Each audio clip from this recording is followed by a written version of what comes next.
On entend souvent dire c'est scientifiquement prouvé et donc c'est valide. C'est vraiment un argument de choc scientifiquement prouvé. Bon, mais qu'est-ce que ça veut dire scientifiquement prouvé? Je crois que la plupart de nos concitoyens et concitoyennes ne sont pas vraiment au courant de ce que c'est. Bienvenue Thomas, merci beaucoup d'être avec moi aujourd'hui dans mon petit studio. Merci Colin de m'avoir invité, c'est un plaisir d'être là. Pour peut-être donner un petit peu de contexte aux personnes qui vont nous regarder aujourd'hui, de formation, tu es géographe, tu es aussi data scientist chez Bruxelles Environnement et tu as été aussi chercheur à l'ULB. Exactement. Et au-delà de ça, tu as une expertise multidisciplinaire, hein, comme on dit. C'est-à-dire que ton expertise s'étend sur différents domaines, notamment l'énergie, le climat, l'eau. En gros, tu essaies d'avoir une vision un petit peu globale et transversale sur tous ces enjeux. Est-ce que tu rajouterais quelque chose à cette définition? C'est un peu par la force des choses que j'ai développé cette expertise multidisciplinaire. Mais c'est vrai que j'aime m'intéresser aux liens entre les éléments d'un système plutôt que de me focaliser sur un des éléments en particulier et de rentrer vraiment en profondeur dedans, quoi. Je crois qu'aujourd'hui, on a besoin d'un peu développer ces approches systémiques qui permettent de bien comprendre les choses. Et je pourrais donner un exemple d'une punchline que j'aime bien, c'est l'écologie sans lutte de classe, c'est du jardinage.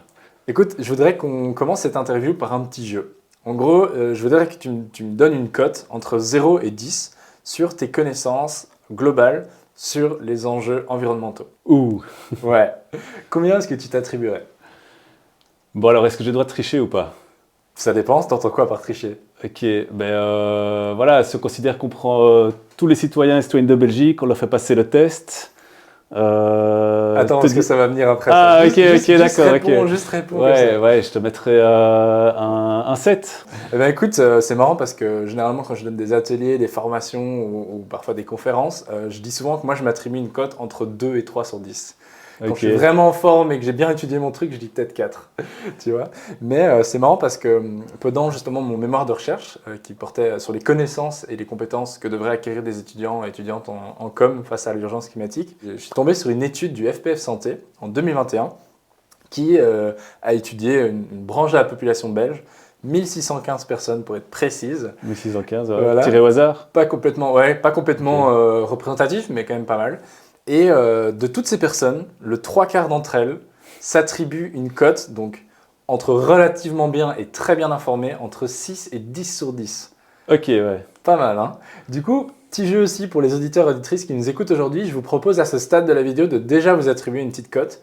Du coup, réfléchissez-y et essayez de faire le même exercice à la fin de la vidéo ou plus tard dans votre vie. On revient à nous, à nos moutons. Ok, ouais. Du coup, cette étude, qu'est-ce que tu en penses, genre, par rapport même à la cote que toi, tu t'es attribuée vu ton travail? Ouais, j'imagine que les gens, leur connaissance ou leur impression de connaître le domaine par rapport aux gens que ces personnes fréquentent en fait. Donc moi, par rapport à mon entourage, j'ai l'impression de m'y connaître un petit peu plus, mais quand je me rends sur le net, que je lis des articles scientifiques ou quoi que ce soit, je me rends compte que je ne mérite pas un 10 sur 10. Des gens sont tellement plus calés que moi que je m'aligne un peu vers la moyenne, vers le 5, quoi. Et je crois que tout le monde fait un petit peu comme ça. Et si on baigne dans un environnement où on est peu amené à fréquenter des gens qui sont super calés, on a l'impression d'être vraiment calé. Et c'est quelque chose de relatif finalement, plutôt que d'absolu. Complètement. Voilà. Complètement. En fait, moi, c'est quelque chose que j'ai découvert via une vidéo YouTube justement sur l'effet Dunning-Kruger. Je ne sais pas si tu en as déjà entendu parler. Ouais, tout à fait. Donc, moins tu connais un sujet, plus tu as l'impression de le maîtriser. Et plus tu connais le sujet, plus tu te sens humble et moins calé. Exactement. Donc, ouais, pour les personnes qui ne connaissent pas, donc c'est un biais de surconfiance. En fait, c'est un mécanisme qui se passe dans notre cerveau. Mais en gros, c'est exactement ce que tu as dit. Donc, au début, on a vraiment ce pic de surconfiance. Et il y a énormément de gens qui, du coup, sur des thématiques complexes comme le climat, le féminisme ou même l'histoire, hein, en fait, qui vont découvrir et qui vont avoir le sentiment d'avoir tout compris. Et on l'a vu d'ailleurs même avec le Covid, ça peut être dangereux, quoi. Et du coup, je voulais un petit peu savoir par rapport à cet effet de Dunning-Kruger, est-ce que tu penses que ça peut avoir un impact négatif, par exemple, sur l'environnement et sur ton travail? Sur mon travail, je ne pense pas, en tout cas, je ne le vois pas comme ça. Sur la problématique et les enjeux environnementaux, là, clairement, quoi, si des citoyens et des citoyennes tombent sur quelques articles qui remontent, ou même des vidéos dans leur fil d'actualité, au travers d'algorithmes de recommandation, en consultent 3-4 et ont l'impression de maîtriser un sujet, et puis après s'en font les porte-parole, ça peut vite faire effet boule de neige. On l'a bien vu avec le Covid, comme tu l'as dit, tous tous les contenus de certains scientifiques qui défendaient une vision bien précise. Enfin, on va parler, je sais pas, de comment il s'appelle, Raoul, là voilà, professeur Raoul. Bon, plein de personnes ont lu quelques-unes de ses études ou écouté quelques-unes de ses vidéos et sont sentis en un coup experts et expertes en Covid, alors qu'en fait c'était bien plus complexe que ça. Et donc oui, ça peut poser problème. Mais on peut en reparler, enfin je pourrais t'en parler longuement, hein, de la pensée critique, la zététique, et un petit peu essayer de comprendre finalement c'est quoi la science. Peut-on faire confiance à un scientifique, à une scientifique, ou à un papier scientifique, ou à un ensemble, enfin bref. Je crois qu'il y a matière à discuter là, mais je ne sais pas si on a le temps de le faire là maintenant. Bah on peut en tout cas essayer d'explorer. Moi, ce que je dis toujours, c'est donc j'essaie de cadrer. Et si tu peux le dire en quelques bullet points, c'est nickel et ça permettra aux personnes qui nous écoutent de déjà avoir déjà une meilleure vision. Tu vois, peut-être justement, est-ce qu'on peut faire confiance à un scientifique, à un papier? Comment est-ce que tu qualifierais ça? C'est un sujet qui m'intéresse. Ouais, exactement. Mais donc, on entend souvent dire c'est scientifiquement prouvé et donc c'est valide. C'est vraiment un argument de choc scientifiquement prouvé.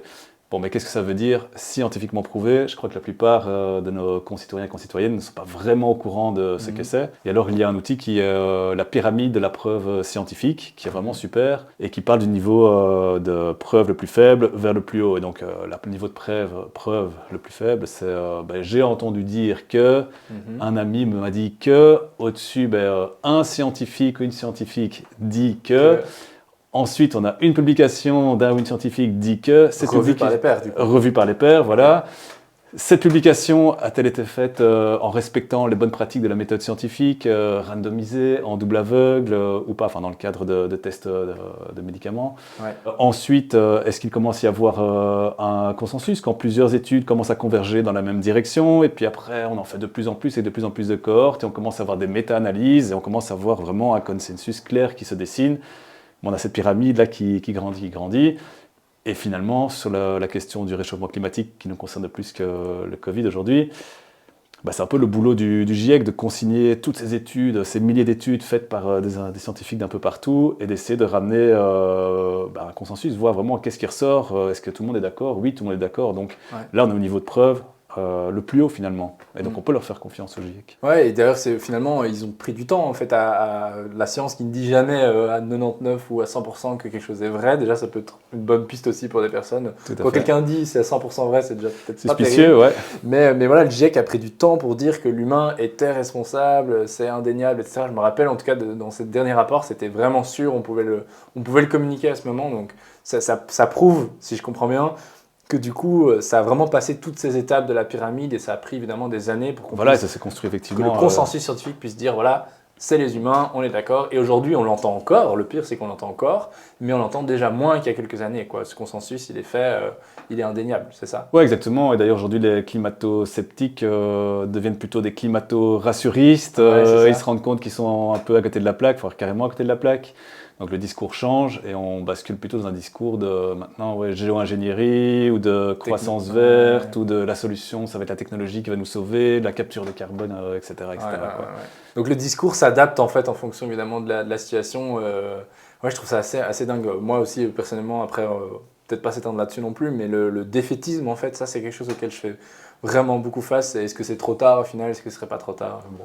Peut-être aussi. On peut y revenir, il y a plein de trucs à dire. Mais écoute, je voulais en tout cas te poser une question, toi qui es géographe, donc qui a étudié la glace, notamment au Groenland, c'est bien ça? Ouais, Groenland, Alaska, Antarctique, mais c'était il y a déjà 12 ans là maintenant. Incroyable. Ça date, j'avais ton âge je crois, voilà. Ah bon? Incroyable, je t'envie en tout cas dans un certain sens, peut-être pas pour tout. Mais voilà, toi qui as étudié toutes ces choses-là, est-ce que c'était pas un peu violent justement à confronter et aussi une partie peut-être un petit peu personnelle aussi que j'ai envie d'apporter dans cette interview, c'est comment tu t'es senti face à tes proches, à ta famille? Tu en parlais tout à l'heure aussi à ce niveau de connaissance, et comment tu partages ces données, quoi, en fait? Ouais, ça c'est une grosse question, quoi. Donc je vais essayer d'y aller par morceaux. Allons-y. Ouais, donc moi j'ai bossé dans le domaine du climat, de la glaciologie, donc l'étude des carottes de glace des régions polaires entre 2009 et 2014. Ouais. Et je dois t'avouer que dans mes données, j'ai jamais vu une alerte ou une urgence directement, quoi. Moi, c'était vraiment un sujet d'étude bien précis. C'était les glaces qui étaient à la base des calottes de glace, donc sous la couche de glace de l'Antarctique, du Groenland. Et j'apportais quelque part ma pierre à l'édifice, mais il fallait vraiment prendre du recul pour enfin voir cette urgence quelque part. Moi, j'étais vraiment un élément bien spécifique de tout un système d'acquisition de connaissances. Donc j'ai pas eu cette vision brusque et violente de c'est l'urgence, il faut absolument réagir dans mon travail en direct. Par contre, en discutant avec des collègues, en allant à des conférences et aussi en m'intéressant à d'autres sujets qui allaient bien au-delà de simplement mes carottes de glace, ben là j'ai commencé à mesurer l'urgence, quoi. Et donc notamment c'est quand j'ai commencé à m'intéresser sur la notion de pic pétrolier aussi, donc ça n'a rien à voir avec mon sujet de recherche. Mais comme j'aimais aller au boulot à vélo, parce que j'ai toujours adoré faire du vélo depuis tout gamin, ben je me suis intéressé à un site qui s'appelle carfree.fr, c'était la vie sans voiture. Et donc ça en description. Voilà, c'est ça. Mais bon, ça existe toujours, hein, donc c'est un site qui pose des articles sur la vie sans voiture. Ça m'a vraiment inspiré. Il parlait après de limites planétaires. On était en 2009 à l'époque, quoi. C'était pas aussi courant qu'aujourd'hui, quoi. Non, exactement. Et alors c'était tout un milieu, on va dire, collapso, décroissant, et ces idées n'étaient pas aussi acceptables qu'elles ne le sont aujourd'hui. Donc je sens qu'il y a quand même une évolution dans le débat public. Donc ça c'est quelque chose de positif. Voilà, Arthur Keller, je ne sais pas si tu le connais par exemple. Donc lui, il fait beaucoup de conférences justement sur cette nécessité de vision systémique. Et pour moi, c'est super important si on veut que les gens comprennent bien ce qu'il se passe. Et c'est ce que j'ai essayé de faire auprès de mes proches, mes amis, ma famille, essayer de leur expliquer quelque part quelle était ma vision des choses. Et c'est vraiment compliqué parce que j'ai l'impression parfois d'être passé pour un donneur de leçons, parfois un donneur de leçons incohérent parce que je prêche des choses que je ne fais moi-même pas. Donc c'est parfois compliqué aussi à transmettre comme message. Alors oui, moi j'ai passé beaucoup de temps personnel à essayer de comprendre ces sujets. Je peux comprendre que les gens aussi n'ont pas envie de dépenser autant de temps libre à se creuser la tête là-dedans. Donc on n'est pas sur le même niveau de compréhension de l'urgence non plus. Des choses qui paraissaient il y a 15 ans complètement incongrues et complètement folles, aujourd'hui sont de plus en plus acceptées. Et c'est pas le fruit de mon propre travail, mais je veux dire, la société a évolué et ça, je trouve ça chouette. Et je me sens moins isolé dans mon mode de pensée aujourd'hui qu'il y a 15 ans. Finalement, si on se bat pour tout ça, c'est quoi? C'est pour préserver une planète non seulement habitable, mais où les êtres vivants entre eux peuvent vivre en paix, les humains en paix entre eux. Si c'est pour me friter avec tout mon entourage, tous mes collègues, parce qu'ils ne sont pas d'accord avec moi, ben ça ne sert à rien de me battre pour tout ça. Autant rester en bon terme et aussi accepter que les gens en sont à leur niveau de compréhension des choses et qu'il m'a fallu du temps pour en arriver là où je suis. Et donc, je dois permettre aux autres aussi d'avoir du temps pour en arriver là où ils en seront, je l'espère, à un moment. Même ce contenu-ci, tu vois, au final, c'est souvent ce que je me dis quand je donne un cours, c'est que chacun arrive avec son niveau de connaissance et son niveau de sensibilité face à moi, face à nous, face au contenu auquel ils sont confrontés. Et donc, c'est normal que ce n'est pas perçu et que ce n'est pas intégré de la même façon par tout le monde, quoi. Non, chacun son historique de vie avec ses propres difficultés, blessures, milieux sociaux et expériences diverses. Et donc, on a vraiment tous et toutes une sensibilité différente à une même réalité. Et c'est normal, quoi. C'est ce qui fait de nous des êtres humains aussi.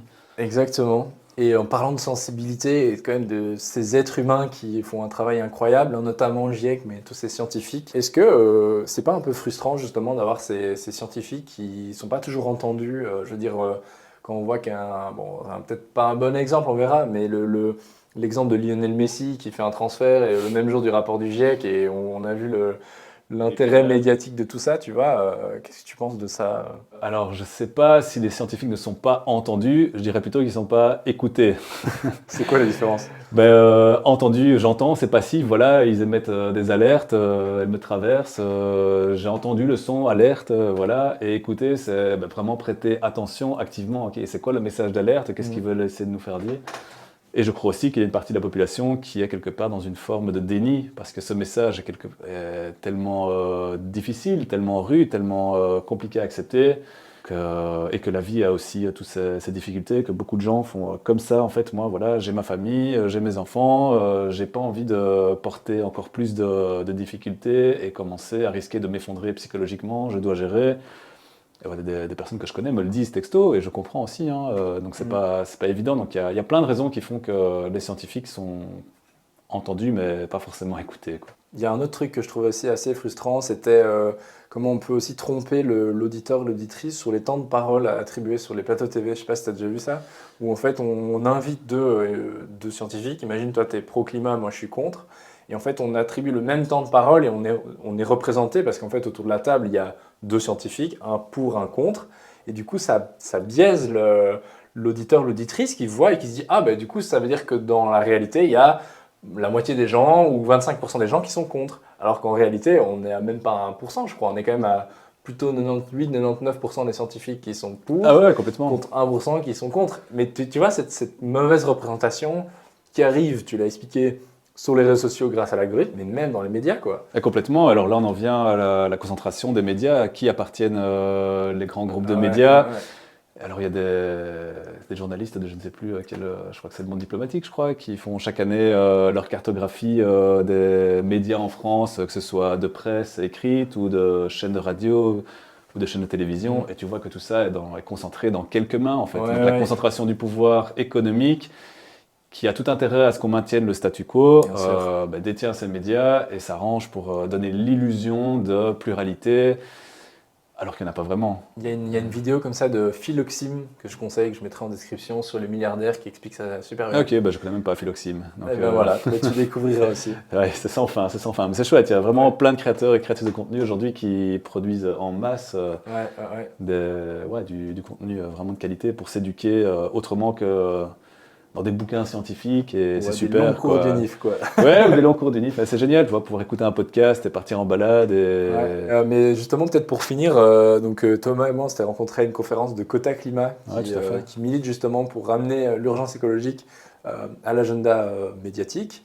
Et peut-être aussi, pour terminer, tu voudrais faire un mot aussi là-dessus, sur peut-être ton interpellation qui, moi, m'avait intrigué, en tout cas, et qui m'a donné envie de t'inviter ici. Est-ce que tu as un petit mot de la fin? La question que j'avais posée à cette conférence de Quota Climat, c'était de savoir s'il n'y a pas finalement une autre approche que de communiquer juste la science pure et dure. Et j'ai posé cette question suite à un docu de Vince Kante, donc qu'il avait appelé, je crois, Même pas peur, c'est ça. Et voilà. Et j'avais trouvé ce docu génial parce qu'il a parlé finalement de son ressenti, son expérience, comment est-ce qu'il a lui-même transité d'une vie de l'extra, la surconsommation à quelque chose de plus sobre et plus en phase avec la compréhension des enjeux planétaires.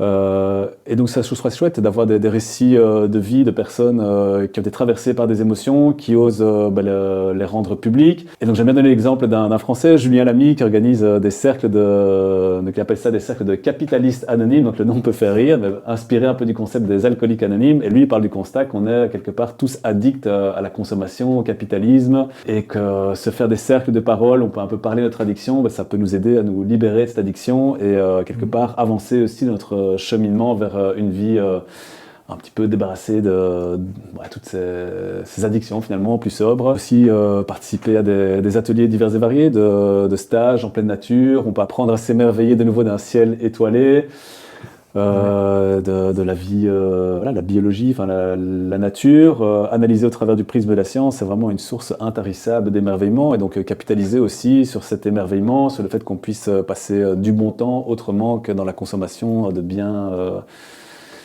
et de services à outrance, quoi. Et aussi, je pense que quelque chose d'important, c'est peut-être utiliser l'art comme vecteur pour communiquer. C'est vraiment transmettre des émotions. Et transmettre des émotions aussi, ça c'est super puissant. Et j'ai vu que tu l'as ici chez toi, là, le bouquin de Jean Covici et Blin, Le Monde sans fin. Cette BD, elle a cartonné l'année passée. Donc Jean Covici, ça fait aussi des années qu'il fait des combats. Maintenant, il commence à être un peu people, mais sa BD, là, ça a été offert par je sais pas combien de gens à Noël, quoi. On a été sur tous les sapins. Et en fait, c'est un moyen quelque part moins rébarbatif, moins bloquant que des rapports et des graphiques et des conférences. Et plus accessible aussi. Il y a plein de personnes qui, quelque part, disent moi, je suis sûr que je ne vais rien comprendre, j'ai pas envie d'aller à ces conférences et me sentir nul. Et là, c'est vulgarisé, et bien vulgarisé, et ça permet de faire rentrer finalement le contenu dans des foyers où ce serait jamais rentré. Donc ça, c'est super. Donc voilà, et l'art au sens large, pas juste le 8e art, la danse, la musique, le cinéma, le théâtre, tous, quoi. Je pense que il y a vraiment quelque chose à faire, je pense, là, une synergie entre la science et l'art, et peut-être même le sport, l'activité en plein air aussi. Et là, il y a Ferris Barka qui a fait Banlieue Climat, qui organise des matchs de foot aussi, où il essaie d'amener un peu toutes ces thématiques. Donc ça, je trouve ça super, des approches un peu différentes, novatrices. Je pense que c'est de ça dont on a besoin, puisque ça fait 50 ans qu'on enchaîne les rapports scientifiques. On a vu ce que ça a amené déjà pas mal de choses, mais là, il est temps qu'on passe à autre chose. Ouais, parce qu'il faut vraiment y aller urgemment, quoi. C'était déjà l'urgence il y a 50 ans. temps. Et aujourd'hui, c'est plus que l'urgence. Donc, tout ce qui est bon à prendre, prenons-le, quoi. Moi, je trouve que c'est de très belle fin, en tout cas. Voilà, merci. Merci à toi, Thomas. Merci pour ton temps. Merci de nous avoir éclairés sur tout ça. Et j'espère un jour pouvoir te réinviter ici. Ouais, grand plaisir. Et merci de m'avoir donné la parole. Et c'était chouette, quoi. Au détour d'une conférence, on se connaissait pas. Et je passais un bon moment. Merci à toi, Colas. Merci, à bientôt. Merci, à bientôt.